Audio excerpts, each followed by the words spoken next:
नमस्कार दोस्तों, स्वागत है आपका हमारे चैनल में। आज आपकी समझ सूर्य व्रत अर्थात रविवार व्रत विधि आपकी समझ प्रस्तुत कर रही हूँ।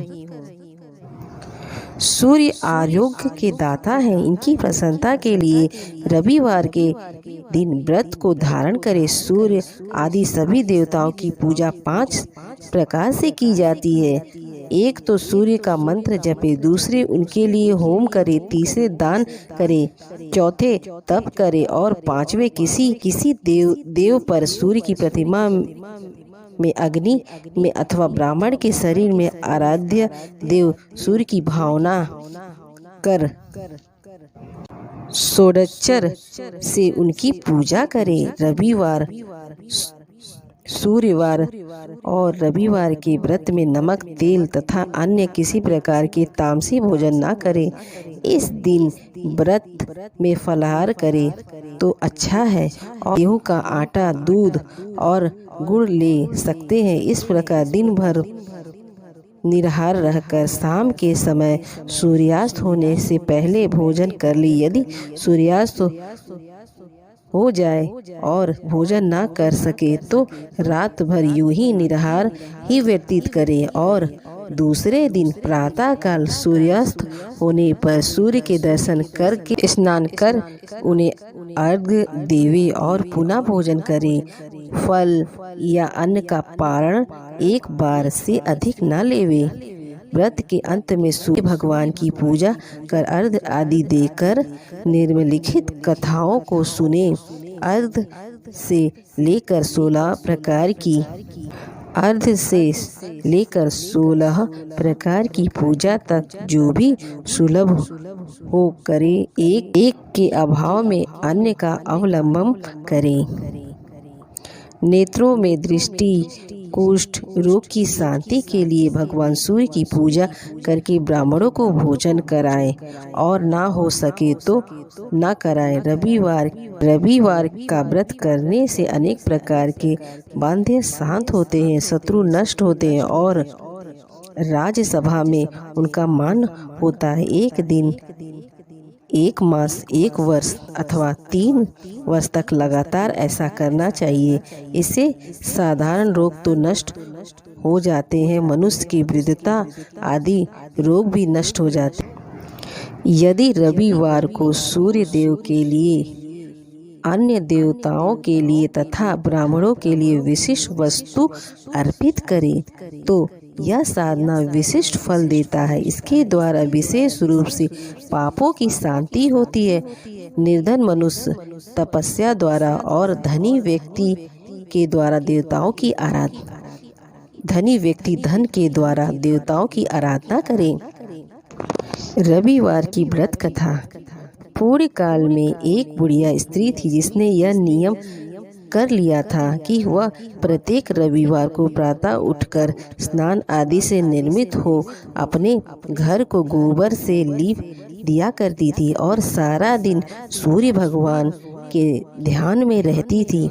वह दोपहर के पश्चात भोजन, फलाहार या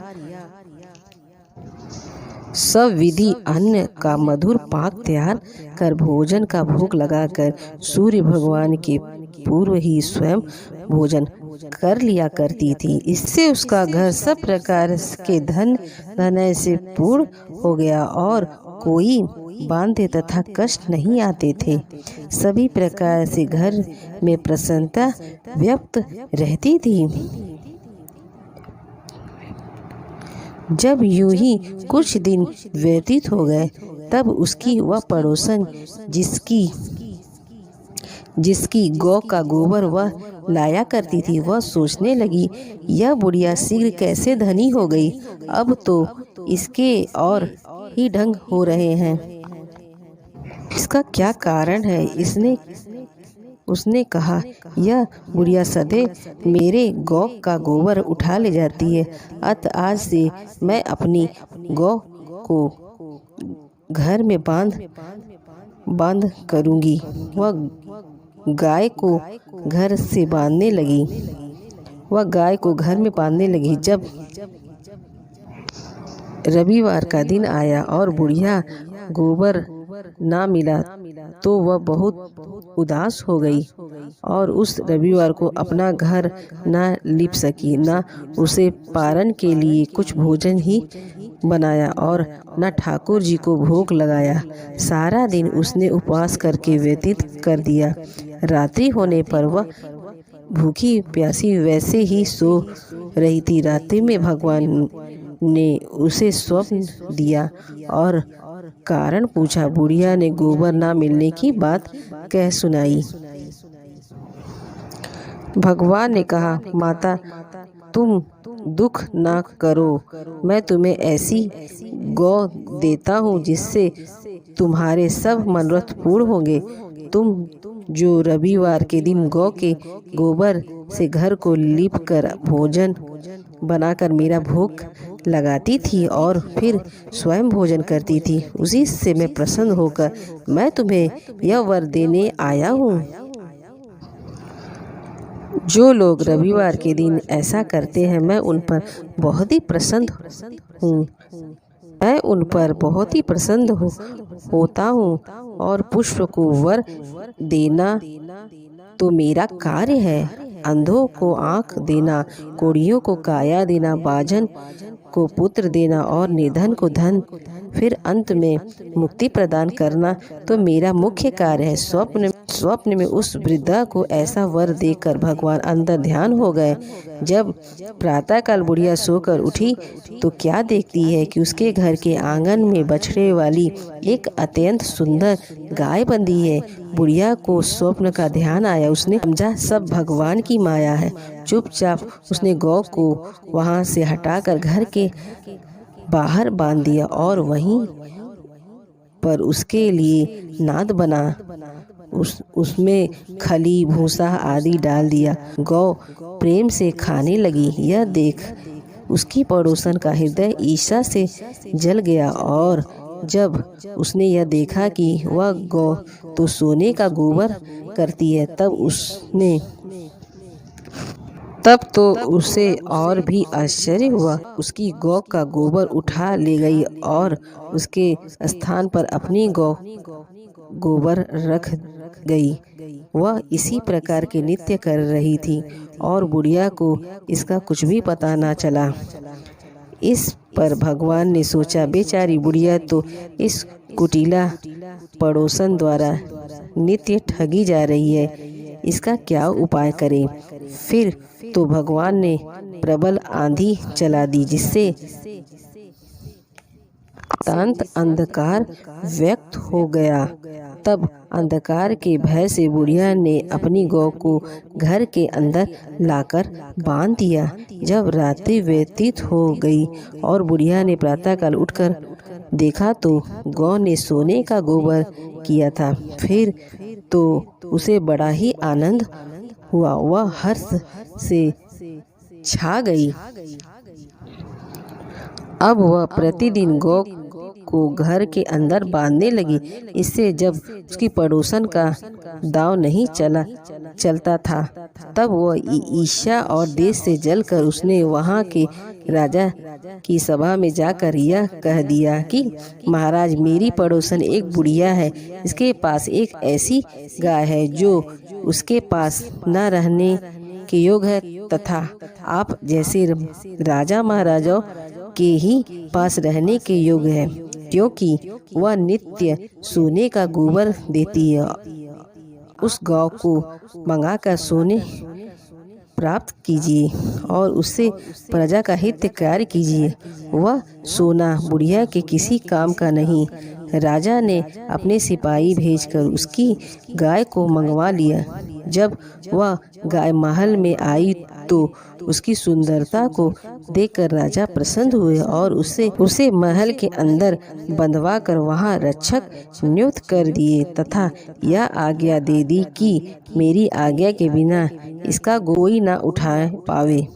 राजा को मारे प्रसन्नता के रात भर नींद नहीं आई और वह इस आशा में करवटें बदलता रहा कि अब प्रातःकाल होगा और कब सोने का गोबर देखूंगा। परंतु प्रातःकाल होने पर जब राजा ने जाकर देखा तो गाय के गोबर से सारा स्थान गंदा हो रहा है और सोने का कोई चिन्ह भी नहीं है।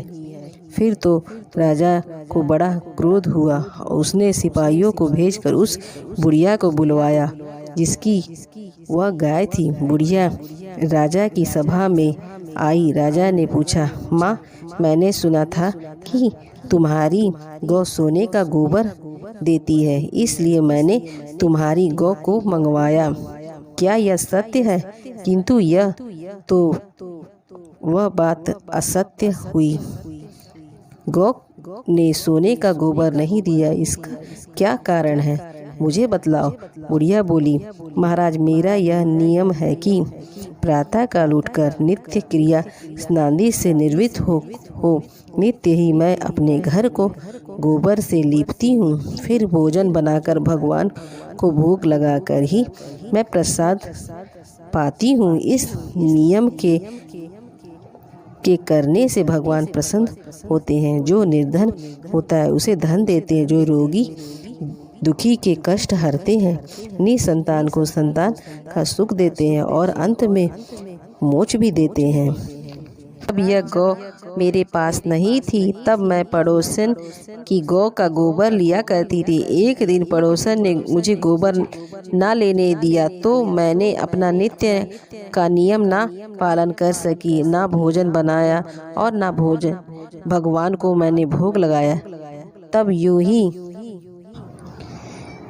भूखी ही सो रही थी। तब भगवान ने मेरे इस कर्म से प्रसन्न होकर रात्रि में स्वप्न देकर मुझे यह गौ दी। इस गौ को देखकर मेरी पड़ोसन ईर्ष्या से जल गई और उसने आपको यह समाचार दिया तथा अपने मेरी गौ को यहाँ मांग लिया। इससे मेरा क्या दोष है? राजा ने कहा, वृद्धा माँ, तुम मुझे क्षमा करो और अपनी गौ ले जाओ। मैं तुम्हारी पड़ोसन को दंड दूंगा। इससे तुम्हारे धर्म कर्म को देखकर ऐसी ईर्ष्या की कि फिर तो राजा ने स्वागत पूर्वक बुढ़िया की गौ को लौटा दिया।